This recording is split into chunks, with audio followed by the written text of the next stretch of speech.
এতদিন পর অবশেষে শেখ হাসিনা ও পুতিনের বৈঠক ফাঁস। এই বৈঠক ভাইরাল হওয়ার পরে রাজনৈতিক মহলে এক নতুন তোলপাড়। ক্ষমতা ফিরে পাচ্ছে শেখ হাসিনা এবং পদত্যাগ করতেই হবে ডক্টর মোহাম্মদ ইউনূসকে। বিস্তারিত আপনাদেরকে প্রমাণ সহকারে ভিডিওর মাধ্যমে দেখিয়ে দেব, না টেনে ভিডিওটি শেষ পর্যন্ত দেখতে থাকুন। রুশ ফেডারেশনের মহামান্য প্রেসিডেন্ট জনাব ভ্লাদিমির পুতিনকে ব্যক্তিগতভাবে ধন্যবাদ জানাচ্ছি, কৃতজ্ঞতা জানাচ্ছি। কি এখনো ভারতে আছে কিনা? তো মোদি তো একেবারে পুতিনের সাথে নাচ গান নিয়ে ব্যস্ত। পুতিনের সাথে আরে যে নাচ মোদি সাহেবের আনবেন শেখ হাসিনার ভারত থেকে যাইয়েন আইনেন। শেখ হাসিনার ফাঁসি দিচ্ছেন না, যাবতীয় কারাদণ্ড না ফাঁসি কি জানি দিচ্ছেন, আপনারা দিচ্ছেন আইনেন, আনতে যান না।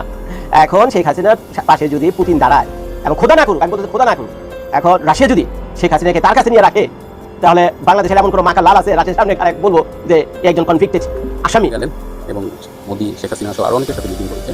এই মিটিংয়ের একটা প্রভাব দক্ষিণ এশিয়ার এবং ইন্দো প্যাসিফিক অঞ্চলের রাজনীতির উপরে যেমন পড়বে, বাংলাদেশের উপরে পড়বে, বাংলাদেশ আওয়ামী লীগের রাজনীতির উপরে সেটা পড়বে।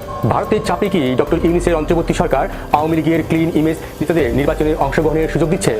যখন জয় বাংলা জয় বঙ্গবন্ধু স্লোগান দিলে রাস্তায় মানুষ গ্রেপ্তার হয়, তখন কি ক্লিন ইমেজ নেতারা স্বতন্ত্র প্রার্থী হিসেবে নির্বাচনে দাঁড়াতে পারবেন? নাকি ভারতকে আশ্বস্ত করতে ডক্টর ইউনূস সরকারের কূটনৈতিক নাটকের অংশ? ভারত কি এই নাটক বুঝতে পারবে, নাকি আওয়ামী লীগ সহ সব দলের অংশগ্রহণ নিশ্চিত করতে পারবে যেভাবে জাতীয় পার্টি পাচ্ছে? জানিয়ে দেব এইমাত্র পাওয়া হাতে থাকা সর্বশেষ আপডেট সংবাদ। এতক্ষণ শুনছিলেন সংবাদ শিরোনাম, বাদ থাকছে বিস্তারিত। প্রিয় দর্শক, কি করবে যে ভিডিওর স্ক্রিপ্টগুলো আপনারা দেখে ফেলেছেন, ইতিমধ্যে কিন্তু বুঝে গেছেন যে আজকের ভিডিওটা কি সম্পর্কে হতে চলেছে। তাই আমি আর কথা বাড়াবো না, আপনাদেরকে কিন্তু সেই কাঙ্ক্ষিত ভিডিওটার দিকে নিয়ে যাব। তার আগে একটা ছোট্ট রিকোয়েস্ট করে থাকবো, আপনি যদি আমাদের চ্যানেলে এখনো নতুন হয়ে থাকেন তাহলে অবশ্যই চ্যানেলটাকে সাবস্ক্রাইব করে আমাদের সাথেই থাকবেন, যাতে করে এমন নতুন নতুন আপডেট নিউজ সবার আগে আপনাদের হাতে পৌঁছে দিতে পারি। তাহলে চলুন এ বিষয় নিয়ে রাজনৈতিক বিশ্লেষকরা কি বলেছে আগে সেই ভিডিওটা দেখে নেবো, তারপরেই কিন্তু মূল ভিডিওটা আপনাদেরকে দেখিয়ে দেবো। চলুন কথা না বাড়িয়ে একের পর এক ভিডিওগুলি দেখতে থাকে। আমেরিকার প্রেসিডেন্ট ডোনাল্ড ট্রাম্প উল্টাপাল্টা কিছু সিদ্ধান্তের কারণে তার দেশের মধ্যেই জনগণ ফুঁসে উঠেছে ডোনাল্ড ট্রাম্পের উপর, এবং আন্দোলন খুবই তীব্র থেকে তীব্র হচ্ছে আমেরিকার মধ্যে।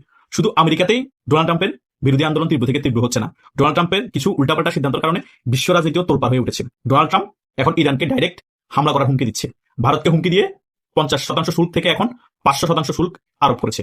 এইদিকে রাশিয়াকে হুমকি দিচ্ছে, রাশিয়ার একজন নেতা চেচনিয়া রমজান কাদিরভকে তুলে আনার হুমকি দিচ্ছে। এইদিকে থাইওয়ানকে দিয়ে চীনকেও হুমকি দেওয়ানো হচ্ছে। এইরকম হুমকি ধামকি দিয়ে ডোনাল্ড ট্রাম্প বিশ্ব রাজনীতিকে পুরো তোলপাড় করে রেখেছে এবং বিশ্বের সকল দেশের সাথে যুদ্ধ করার জন্য বসে আছে। ডোনাল্ড ট্রাম্পকে আদৌ পাগল হয়ে গিয়েছে, নাকি তৃতীয় বিশ্বযুদ্ধ লাগাতে চাচ্ছে? তৃতীয় বিশ্বযুদ্ধ লাগানোর আগে ভারত রাশিয়া চীনকে একত্রিত হয়ে উল্টা এখন আমেরিকাকে হুমকি ধামকি দেওয়া শুরু করবে। উল্টা কি বলবে, আপনি আমাদেরকে আক্রমণ করার আগে আমরাই আপনাকে আক্রমণ করব। একটা জিনিস মাথায় রাখবেন, পৃথিবীতে জোর যার মূল লোক তার। আপনি যদি পরাশক্তি হন, আপনাকে শক্তি দেখাতে হবে, আপনার কণ্ঠস্বরের মধ্যেও কিন্তু শক্তি প্রদর্শন হতে হবে। তা না হলে এই আমেরিকা আধিপত্যবাদ কমবে না, আমেরিকা পৃথিবীর সকল দেশকে ধ্বংস করে দিবে। পৃথিবীর পরাশক্তি বলেন এবং মিডল ইস্টের যত ধনী রাষ্ট্র বলেন এবং আফ্রিকার যত রাষ্ট্র বলেন, সকল রাষ্ট্রকে আমেরিকা টার্গেট করে করে এখন ধ্বংস করছে। যে সকল রাষ্ট্রের মধ্যে তেল আছে, ওই সকল রাষ্ট্রের রাষ্ট্রপ্রধানকে আঘাত করতে না পারলে ওই সকল রাষ্ট্রপ্রধানকে সরিয়ে দিয়ে তেলের খনি দখল করে নিচ্ছে। মিডল ইস্টে তেলের খনি আছে, মিডল ইস্টের সকল দেশগুলো ধ্বংস করে ওই সকল তেলের খনি দখল করে নিয়েছে। এখন যখন বিশ্বের মধ্যে তাদের কাছাকাছি পরাশক্তি উঠে আসতে শুরু করে দিয়েছে চীন, রাশিয়া এবং ইন্ডিয়া, তাদেরকে এখন হুমকি দামকি দিয়ে দমানোর চেষ্টা করছে। কিন্তু আমার কথা হচ্ছে, রাশিয়া, চীন, ভারত যেভাবে মুখে গালবাজি করে, কাজে কিন্তু সেটা প্রমাণ করতে পারছে না। তিনটা পরাশক্তি মিলে আমেরিকাকে দমাতে কেন পারছে না? ভাই ধরে নিলাম আমেরিকা বিশ্বের 1 নম্বর শক্তিশালী দেশ, তাদের অর্থনীতি শক্ত, কিন্তু চীন, ভারত, রাশিয়া মিলে তো তারাও কম না রে ভাই। তারা চোখে চোখ রেখে কথা বলতে হবে। আমেরিকা যেভাবে হুমকি দেয় ওভাবে হুমকি দিতে হবে। আমেরিকা যদি আক্রমণ করার কথা বলে, আপনারা বলবেন যে আমরা আক্রমণ করবো। একত্রিত হয়ে এই ধরনের শক্তি প্রদর্শন করতে হবে। এখন যে ইরানে আক্রমণ করার কথা বলতেছে, আপনারা তিনটা দেশ একত্রিত হয়ে, আপনারা তো ইরানের বন্ধু, কেন বলছেন না ইরানে যদি আমেরিকা কোনো ধরনের আগ্রাসন চালায় আমরা আমেরিকাতে আক্রমণ করবো? পারেন আর না পারেন, তো সাহস তো দেখাবেন। আপনাদের উপর যে শুল্ক আরোপ করছে, চীনকে যে থাইওয়ানের মতো ছোট একটা পুষ্কি রাষ্ট্র দিয়ে ভয় দেখাচ্ছে, রাশিয়াকে যে প্রক্সি ওয়ার করে ইউক্রেনকে দিয়ে রাশিয়াকে ধ্বংস করে দেওয়া হচ্ছে, পুতিন লোহ মানব বলা হয়, পুতিন কেন আঙ্গুল চুষতেছেন? আমেরিকা একটা আঙ্গুল দেখান, আপনি 2টা আঙ্গুল দেখান। আমেরিকা 2টা আঙ্গুল দেখালে আমরা 3টা দেশ মিলে 3টা আঙ্গুল দেখান। পারবেন না আপনারা? আপনারা কি ধন ছাড়া সকলে? এখনই সময় ভারত, রাশিয়া, চীন একত্রিত হয়ে নতুন একটি অর্থ ব্যবস্থা চালু করা। ভিক্স আপনারা চালু করেছেন, ওই অর্থ ব্যবস্থার মাধ্যমে পৃথিবীতে সকল লেনদেন চলবে। ডলারের মান কমানো, আপনারা সেটা করতে না পেরে এখন আমেরিকার ডলার আরো হু করে দাম বাড়ছে। ডোনাল্ড ট্রাম্প পাগল হয়ে যাচ্ছে, অস্ত্র বিক্রিও বেড়ে যাচ্ছে। ডোনাল্ড ট্রাম্প এখন বহির্বিশ্বের মধ্যে যে কোনো দেশের মধ্যে আক্রমণ করতে ভয় পাচ্ছে না। এমনি তো সে তাচ্ছিরা, এখন টাকার কারণে আরো তাচ্ছিরা হয়ে যাচ্ছে। কিছু জায়গায় ডেল্টা ফোর্স দিয়ে আক্রমণ করাচ্ছে, কিছু জায়গায় তাদের বিভিন্ন ধরনের সিক্রেট এজেন্সি দিয়ে আক্রমণ করাচ্ছে। যে সকল জায়গায় তারা আক্রমণ করাতে পারছে না, তাদের বিভিন্ন গোয়েন্দা সংস্থা দিয়ে তাদের রেজিম চেঞ্জ করে দিচ্ছে। আমেরিকা পারলে আপনারা কেন পারবেন না? ভারতের অর্থনীতি কি দুর্বল? চীনের অর্থনীতি কি দুর্বল? হ্যাঁ, ধরে নিলাম রাশিয়ার অর্থনীতি এখন দুর্বল হয়ে যাচ্ছে ইউক্রেনের সাথে যুদ্ধের কারণে। তারপরে তো রাশিয়ার পৃথিবীর সবচেয়ে বড় দেশ, রাশিয়ার কখনো হারার রেকর্ড নাই। এই রাশিয়া কেন তাদের যুদ্ধকে নিয়ে পাগলামি করা শুরু করে দিচ্ছে না আমেরিকার সাথে? পাগলের সাথে পাগলামি করতে হবে, কারণ পাগল ছাড়া দুনিয়া চলে না। ট্রাম্প এখন পাগলামি করতেছে, ট্রাম্পকে এখন সবাই সমীহ করতে সকলে ভয় পাচ্ছে। আপনারাও পাগলামি শুরু করে দেন, সকলে জোট হয়ে অটোমেটিক্যালি ভাবে ট্রাম্প মাথা মতো করবে, কারণ তার দেশের মধ্যে তার পাগলামিকে কেউ মেনে নিচ্ছে না। তার পতন অনিবার্য। সেই ইরানের খোমেনিকে পতনের আগে তার পতনই হয়ে যাবে। খোমেনির পাশে আপনারা সকলে দাঁড়াতে হবে। ইরানের খোমেনির পতন মানে রাশিয়ার পতন, ভারতের পতন এবং চীনের পতন এবং বিশ্বে যতগুলো অ্যান্টি আমেরিকার আছে, আমেরিকাকে পছন্দ করে না, তাদের পতন। আপনারা কি নিজেদের পতন নিজেরা ডেকে আনবেন? যদি ডেকে আনতে না চান, ইরানের খোমেনির পাশে দাঁড়ান। তুরস্ক যেভাবে দাঁড়িয়েছে খোমেনির পাশে, আপনারাও দাঁড়াতে হবে। এটা মাথায় রাখতে হবে। আমেরিকা যদি প্রত্যেকটা জায়গায় সফল হয়ে যায়, কখনো চীনকে দমাতে তারা মাঠে নেমে যায়, এটা কল্পনা করতে পারবেন না। তারা নেমেও যেতে পারে, কারণ তাদের ভয় ভেঙে যাবে। রাশিয়াকে দমাই ফেলতেছে না, চীনকে দমাই ফেলবে। কারণ এখন রাশিয়ার থেকেও তাদের মেইন কম্পিটিটর হচ্ছে চীন। 2030 সালের মধ্যে অনেক সূত্র মতো জানা যাচ্ছে চীন আমেরিকার থেকে অর্থনীতিতে উপরে চলে যাবে। কিন্তু উপরে চলে গিয়ে লাভ কি? চীন আত্মকেন্দ্রিক রাজনীতি করে, সে সেফ জোনে খেলতে পছন্দ করে, শুধু অর্থনীতির দিক দিয়ে আগানোর চেষ্টা করছে। কিন্তু বিশ্ব রাজনীতিতে ছড়ি ঘুরাতে হবে তো ভাই। আমেরিকার সাথে কাউন্টার নিতে হবে। আপনাকে ব্যাকআপ দেওয়ার জন্য রাশিয়া, ভারত আছে তো, ভারতের সাথে সম্পর্ক ভালো করতে হবে। এবং উত্তর কোরিয়া আপনাদের পাশে আছে আরেক পাগলা, সে পাগলাকে লাগিয়ে দেন। সেই পাগলাকে বলেন তোরা আমি অর্থনীতি সাপোর্ট দিব, তুই একটু আমেরিকাকে ডিস্টার্ব কর, প্রক্সি ভাবে ডিস্টার্ব করান। আমেরিকা যেভাবে পৃথিবীর সকল দেশের মধ্যে প্রক্সি ভাবে ডিস্টার্ব করাচ্ছে, আপনারা প্রক্সি ভাবে টাকা ফান্ডিং করে আমেরিকাকে ডিস্টার্ব করান। আমেরিকার ধন থাকলে আপনাদেরও ধন আছে। আমেরিকা যে ধন দিয়ে খেলা দেখে, আপনারা সেই ধন দিয়ে খেলা দেখাবে পারবেন না। না পারলে আমেরিকার কাছে সকলে সারেন্ডার করে আমেরিকাকে গুরু মানেন, আমেরিকার পিছিয়ে রাজনীতি করেন। তাছাড়া কিছু করার নাই আপনাদের। যদি কিছু করতে হয়, ভাগের বেটা হন, আপনারা ভাগের মতো গর্জন দিয়ে লড়তে চান, তাহলে এখনই সময়। আপনারা তিনটা পরাশক্তি রাশিয়া, ভারত, চীন একত্রিত হন। একত্রিত হয়ে আমেরিকাকে চোখে চোখে চোখ রেখে কথা বলুন। ইরানের পাশে দাঁড়ান। ইরান আপনাদের পাশে আছে, উত্তর কোরিয়া আপনাদের পাশে আছে এবং আফ্রিকার কিছু দেশও আপনাদের পাশে আছে। এটাই হচ্ছে বাস্তবতা। এটা মেনে যদি আগামীতে আপনারা আগান, তাহলে আমেরিকাকে দমাতে পারবেন। যদি না আগান, আমেরিকা ইসরায়েলকে দমাতে পারবে না। তারা আপনাদের মাথার উপর বসে লবণ রেখে বড়ি খাবে, আর আপনারা তাকিয়ে থাকবেন আর গালবাজি করবেন। আর আপনাদের যে সকল মিত্র আছে, সে সকল মিত্রের প্রেসিডেন্টকে তুলে নিয়ে যাবে, অপহরণ করা হবে, আর সে সকল দেশকে দখল করে ফেলবে। কিছুই করতে পারবেন না। এভাবে করতে করতে করতে করতে একদিন আপনাদের গায়ের উপর আসবে না? রাশিয়ার গায়ের উপর চলে আসছে তো। এখন ডাইরেক্ট আক্রমণ না করলেও ইউক্রেনকে দিয়ে করাচ্ছে না? কত বছর ধরে রাশিয়া যুদ্ধ করতে হচ্ছে। এগুলো করার সাহস পেত না যদি আপনারা আগে থেকে একত্রিত হয়ে চোখে চোখ রেখে আমেরিকাকে দমিয়ে দিতেন। যখন আমেরিকা ইরাক আক্রমণ করেছে, তখন যদি ইরাকের পাশে দাঁড়াতেন, আমেরিকা মিডল ইস্টে এ সকল কিছু করার সুযোগ পেতেন। আপনারা নিজেরা বাঁচলে পাবেন না মনে করে যা হবে হোক। লিবিয়া ধ্বংস করেছে, তখন যদি গাদ্দাফির সাথে পাশে দাঁড়াতেন, তাহলে আমেরিকা এই পর্যায়ে আসতে পারতো না। মিডল ইস্টের সকল দেশ আমেরিকা ধ্বংস করেছে, আর আপনারা ললিপপ খেয়েছেন, নিজেরা সেফ জোনে থেকেছেন। এখন আপনাদের গায়ের উপর আসতেছে। এখন আবার ইরান ধ্বংস করার পায়তারা করছে। মানে ইসরায়েলকে দিয়ে পুরো মিডল ইস্ট নিয়ন্ত্রণ করবে, আর আমেরিকা পুরো বিশ্বের মধ্যে ছড়িয়ে ঘুরাবে। যাকে ইচ্ছা তাকে তুলে নিয়ে আসবে, যে দেশ আক্রমণ করানো সে দেশ আক্রমণ করবে। জঙ্গি তৈরি করা দরকার জঙ্গি তৈরি করবে। একে জঙ্গি ট্যাগ লাগানো দরকার হলে একে জঙ্গি ট্যাগ লাগাবে। বাপের সম্পত্তি হয়ে গিয়েছে আমেরিকার পৃথিবীটা আপনাদের কারণে। আপনারা লেডিস রাজনীতি করেন, সেই কারণে আমেরিকা এই অবস্থা এসেছে। ভাই আজকে হলো মরতে হবে, কাল হলো মরতে হবে। আপনারা কনফুসিয়াস নীতিতে বিশ্বাস করেন, চীন বুঝলাম, ইন্ডিয়া হিন্দু বেশি সেটাও বুঝলাম, রাশিয়ার মধ্যে খ্রিস্টান বেশি সেটাও বুঝলাম। তাই সকলে মিলে একত্রিত হতে হবে। হিন্দু কনফুসিয়াস নীতি বিশ্বাস করেন, খ্রিস্টান, মধ্য মুসলিম একত্রিত হয়ে আমেরিকাকে দমাতে হবে। আমেরিকাকে দমাতে না পারলে বিশ্বের কোনো দেশ শান্তিতে থাকবে না। পুরো বিশ্বের সকল অশান্তির জার হচ্ছে আমেরিকা দমে গিয়েছে, পুরো বিশ্বের শান্তি প্রতিষ্ঠা হয়ে গিয়েছে। দরকার হলে তৃতীয় বিশ্বযুদ্ধ হোক। এরকম অশান্তির পৃথিবী দিয়ে আমরা কি করবো, যে পৃথিবীর মধ্যে শুধু অশান্তি লাগিয়ে রেখেছে আমেরিকা? কথা বুঝেন না? আমেরিকাকে দমান, না হলে নিজেরা ধ্বংস, না আমেরিকাকে ধ্বংস করেন। এটা ছাড়া আর কোনো উপায় নেই। কারণ পৃথিবীতে একদিন না একদিন ধ্বংস হবেই। কিয়ামত আসলে পৃথিবীর কিছুই থাকবে না। কথা বুঝেন না? দুনিয়ার মেন কিয়ামত এখন করতেছে এই আমেরিকা। পুরো পৃথিবীটাকে অশান্তি করে রেখেছে, পুরো পৃথিবীর সকল দেশকে ধ্বংস করে দিয়েছে। কথা বুঝেন না?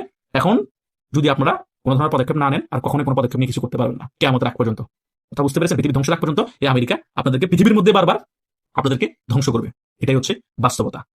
ইনশাআল্লাহ এটুকু কথা দিতে পারি, যদি আওয়ামী লীগ আবার আপনাদের সেবা করার সুযোগ পায়, প্রিয় দেশবাসী আমার, আমি অবশ্যই আপনাদের জীবন মান উন্নত করা, জীবনের নিরাপত্তা দেওয়া, মানুষের ভাগ্য পরিবর্তন অবশ্যই আমরা করতে পারবো। সে আত্মবিশ্বাস আমাদের আছে। আজকে কারাগারে আমাদের নেতাকর্মীরা, এই বিজয়ের যাদের জন্য বিজয়, সেই মুক্তিযোদ্ধা, তারা আজ কারাগারে বন্দী অথবা ঘরে আটকা। কি দুর্ভাগ্য আমাদের যে আমরা স্বাধীনতা এনে দিলাম, আর আওয়ামী লীগ যেতে পারবে না, স্মৃতিসৌধে শ্রদ্ধা জানাতে পারবে না। আমাদের বলে আমরা নাকি হত্যা করেছি। আমি তো হত্যা করি নাই। হত্যা করেছে ইউনুসের এই চালা চামুন্ডারা, জঙ্গিরা, যাদেরকে ছেড়ে দিয়েছে। প্রত্যেকটা হত্যাকাণ্ডের পিছনে তাদের হাত আছে, এটা আমি হলপ করে পড়তে পারি। এবং যদি কখনো এই মামলা সব তাদের যত রকমের এভিডেন্স আছে সবগুলি একসাথে বের করা হয়, তাহলে দেখা যাবে কারা এর জন্য দায়ী। কোনো মতে একটা মামলা সাজিয়ে সেখানে একটা শাস্তি দিয়ে খুব বাহবা নিচ্ছে। জন্মেছি একবার, মৃত্যু হবে একবার। প্রতিবার আল্লাহ যেভাবে হোক আমাকে বাঁচিয়ে আনেন। তো ভাবি নেই যে আমাকে দেশ থেকে জনগণ থেকে দূরে যেতে হবে, সেটাও হয়তো কোনো একটা চক্রান্ত ছিল, কিন্তু এটা আমাদের হয়তো ভাগ্যের লিখন। কিন্তু যত দূরেই থাকি, প্রিয় দেশবাসী, আমি আপনাদের সাথেই আছি, আপনাদের কাছেই আছি। সারাক্ষণ আমি আমার দেশের মানুষের সাথেই কথা বলি, চিন্তা করি, এবং আমি ভবিষ্যতে কি করব সেই চিন্তাও এখন করে রাখছি। গৃহহীন মানুষদের ঘর দেওয়া, যত নির্যাতিত পরিবার, যাদের ঘর বাড়ি ব্যবসা প্রতিষ্ঠান ধ্বংস করেছে, তাদের জীবন মান আবার উন্নত করা, সবকিছু যেন ফিরে পান সেই ব্যবস্থা করা হবে। যে সমস্ত ছাত্রছাত্রীরা শিক্ষা গ্রহণ করতে পারছে না, তারা যাতে আবার শিক্ষা গ্রহণ করতে পারে। যে সমস্ত শিক্ষকদের অপমান করা হচ্ছে, তার জন্য তাদের মর্যাদা ফিরে পায়। চাকরিহারা, সরকারি, বেসরকারি অথবা পুলিশ বা প্রশাসন তারা যেন আবার স্ব জায়গায় চাকরি ফেরত পায় এবং সম্মান ফেরত পায়। এই মিথ্যা মামলা দিয়ে যাতে হয়রানি করা হচ্ছে, ন্যায় বিচার যাতে তারা পায়, সব ব্যবস্থা ইনশাল্লাহ আমরা করবো। এই বিশ্বাস আমাদের আছে। এই সমস্ত অত্যাচারী নির্যাতন করে বাংলার মানুষকে দাবায় রাখতে পারবে না। তারা নির্বাচন করতে যাচ্ছে। কি নির্বাচন? আওয়ামী লীগকে নির্বাচন করতে দেবে না। আজকে আওয়ামী লীগকে বাদ দিয়ে নির্বাচন করতে চায় কিসের জন্য তা জানেন?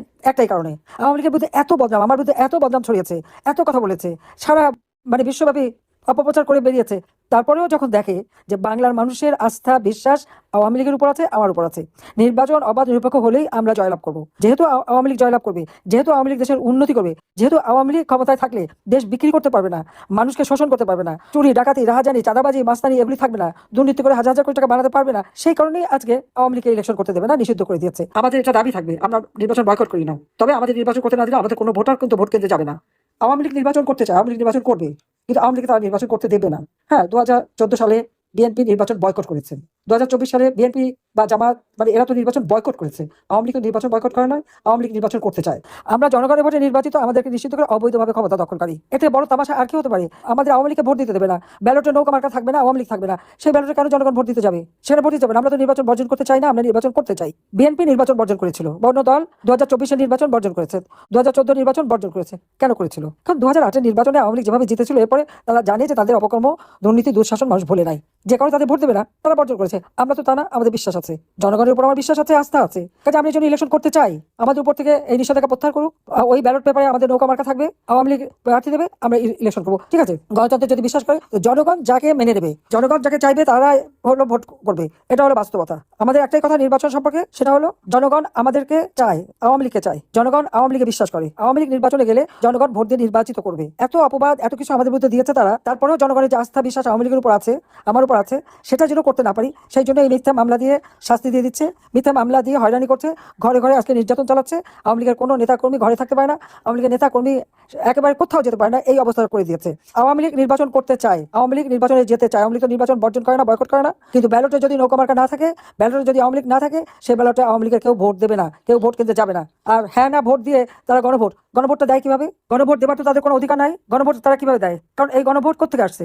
এটা তো সাংবিধানিক কোনো ভিত্তি নাই। তাহলে এই গণভোট তারা দেয় কিভাবে, সেটা আমার প্রশ্ন। গণভোট দেবার কোনো অধিকার তাদের নেই, সংবিধানে হাত দেবার তাদের কোনো অধিকার নাই, কারণ এরা নির্বাচিত জনপ্রতিনিধি না। তারা এ পর্যন্ত যতগুলি সিদ্ধান্ত দিয়েছে সবই অবৈধ সরকারের অবৈধ সিদ্ধান্ত। কাজে আমরা জনগণের শক্তিতে বিশ্বাস করি, কারণ জনগণই হচ্ছে আমাদের একমাত্র শক্তি, এটা মাথায় রাখতে হবে। আজকে একটা জিনিস নিশ্চয়ই দেখেছেন, এখানে কোনো বিচার নাই, আইনের শাসন নাই। যে লোকটা থানায় বসে ওসিকে মানে রীতিমতো ধমক দিচ্ছে, এবং সে নিজেই যে থানা পুড়িয়েছে, সে নিজেই যে এসআই কে পুড়িয়ে মেরেছে, যে স্বীকার করে, পুলিশ তাকে গ্রেপ্তার করার পর তাকে আবার মাত্র কয়েক ঘন্টার মধ্যে জামিন দিয়ে দেয়। থানা পোড়ানো, পুলিশ হত্যা করা, আওয়ামী লীগ নেতাকর্মী হত্যা করা, জাতীয় সম্পদ আগুন দিয়ে পুড়িয়ে দেওয়া, থানা পুড়িয়ে দেওয়া, এরা হচ্ছে ডক্টর মোহাম্মদ ইউনূসের জুলাই হিরো। ধ্বংসাত্মক কাজ যারা করতে পারে তারাই হিরো। আর আওয়ামী লীগের অপরাধটা কি?